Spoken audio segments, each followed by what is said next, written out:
Finding the right coach isn't easy. Trust me, I've been there. Tennis doesn't just take time, it takes your life away. Your weekends, your friends, your routine, and especially your identity all come under pressure. The good news is there are systems in place in how you can conquer all these elements. Finding the right mentor and coach will help you solve the game on and off the court. Don't allow your tournament life and your social life to trap you into becoming a toxic person.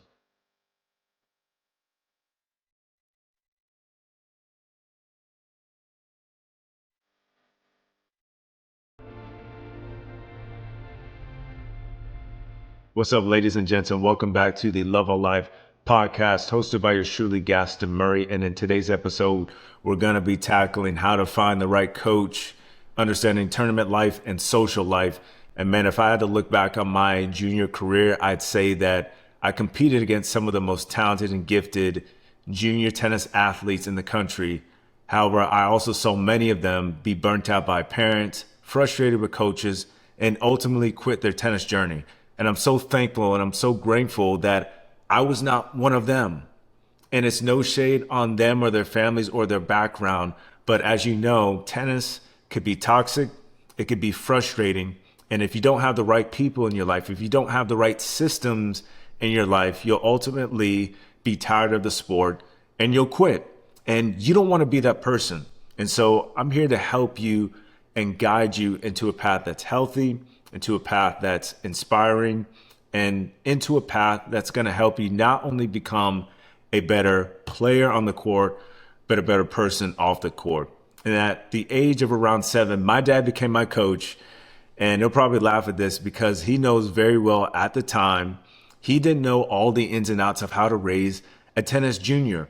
And I certainly did not know all the ins and outs of what it really meant to become a young competitor, how to compete against local rivals over and over again in the same tournaments and face the same type of pressures that my peers would have to handle time and time again.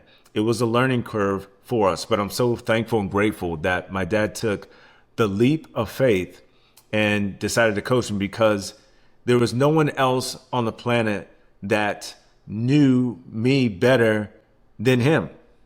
And so my mom was in full support of it. And to give you a little background story of my dad, he was a former Division I college athlete at Murray State. He played receiver under the legendary head coach, Frank Beamer. And for those of you who are listening, you guys probably know who he is. He is a legendary college football coach, built a lot of powerhouse teams at Virginia Tech.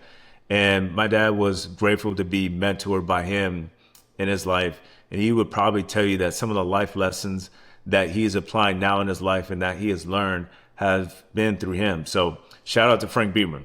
Now, back to the story of my dad and I.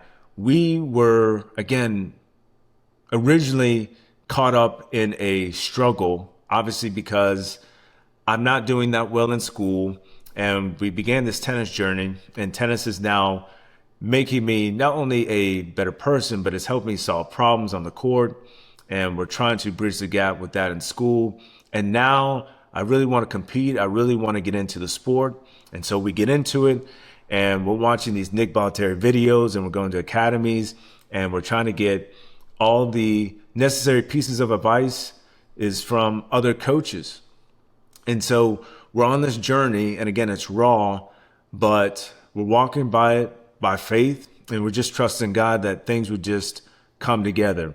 And if I had to look back on my journey with my dad as my coach, there were obviously times where there was frustration, there were lash outs, there were things I didn't agree with, there were things that he didn't agree with. We didn't always see eye to eye, but one thing that my dad did do a great job of is understanding that he is a father first, and his job was not just to mentor me to become a good tennis player, but to become a good human being. And if you're listening to this as a parent and you're trying to coach your son and daughter, understand that, yes, it's frustrating.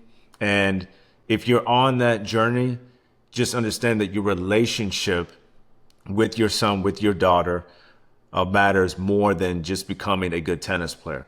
So you have to understand the fact that when you're coaching your kid, there'll be times where you feel like they don't get it, or there'll be times where they might not want to listen to you. That's all part of the family dynamics of coaching your kids. So if you want to take that risk, just understand the responsibility of building their character and understanding that you have to inspire them and love them and motivate them in any necessary way that you can, because again, you know your kid better than most. And if you're a coach, right, or if you're a junior who's listening to this, find the right coach and the right mentor. If you're not being coached by your parents, this is a big, big thing, because again, you don't want to be in a toxic relationship with a coach. You don't want to be in a frustrating situation where you're trying to prove yourself and that certain individual might not believe in you. That's really what it comes down to. Sometimes you might have the necessary talent and necessary gift, but if you don't have the right people around you to believe in you, to encourage you, and to inspire you to become not only a better tennis player, but a better person, then you won't make it in this tennis journey. So find the right mentor. Mentors help a lot because they're coaching you not just in tennis, but in life. And they're going to help you with things that you probably thought you didn't need help with. So this is a message to you juniors. Value your coaches, value your parents, value the people that believe in you.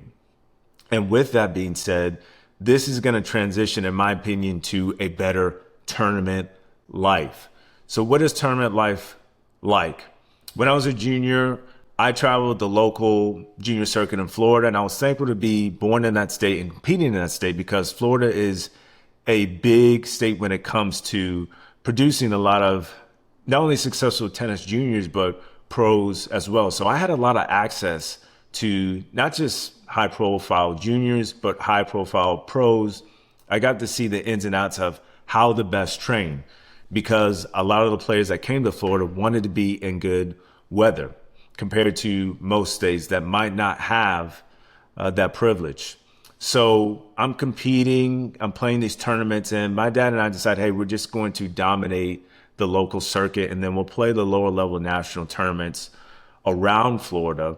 And from there, we'll just build up our resume of how we compete against the local rivals. And if we have to play a national tournament outside of the state, we'll do that. But very rarely did I have to do that. And we decided, hey, in order to save cost and time, let's learn how to dominate the age group, and let's go about it in a healthy way.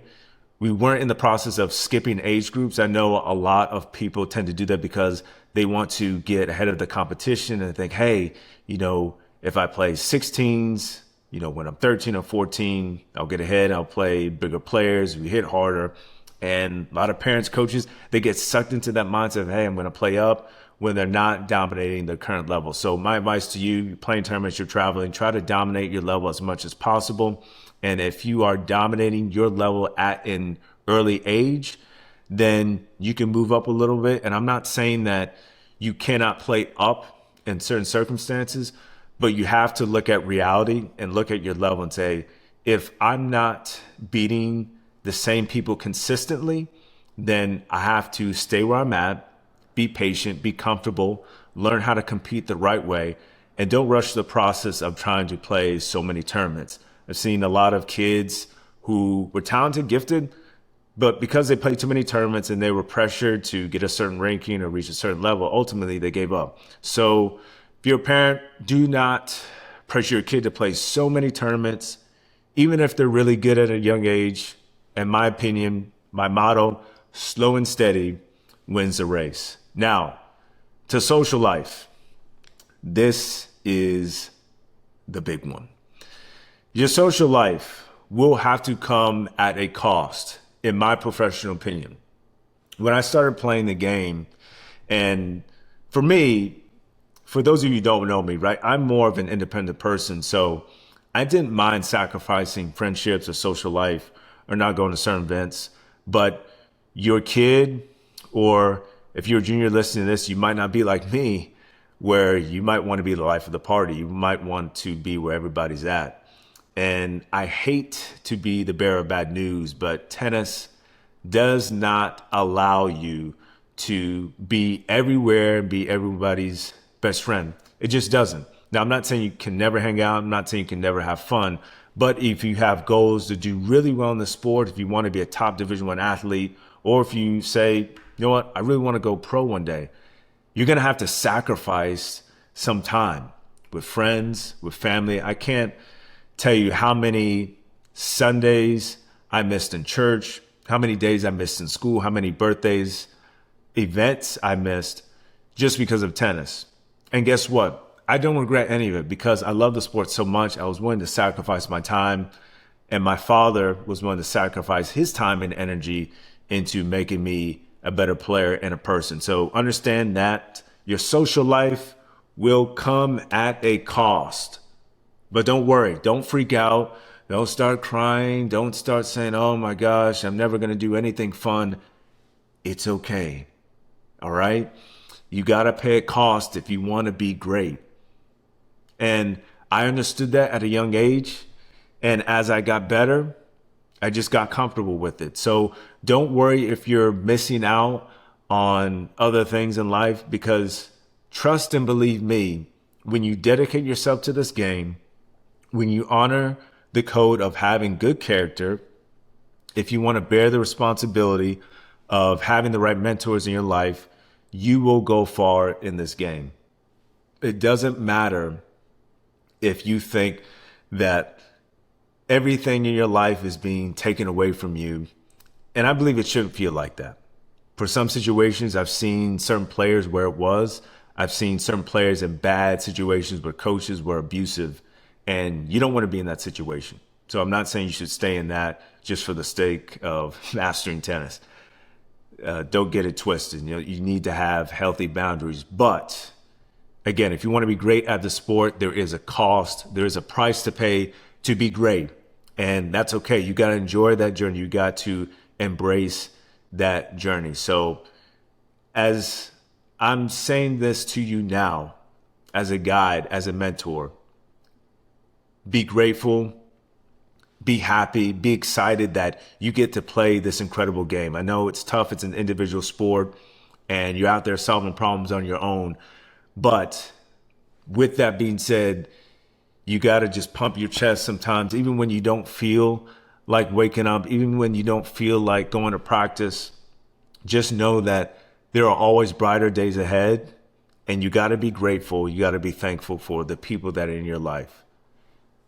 Get the right mentors, understand your tournament life, understand that your social life, all these things will be impacted and will ultimately form your identity, not only as a player, but as a person. But you got to do it the right way. There's a right way and there is a wrong way to do it. I want to thank you guys so much for listening to the Love of Life podcast. If you're watching this on YouTube, please like, share, and subscribe for more content. This would help the channel greatly.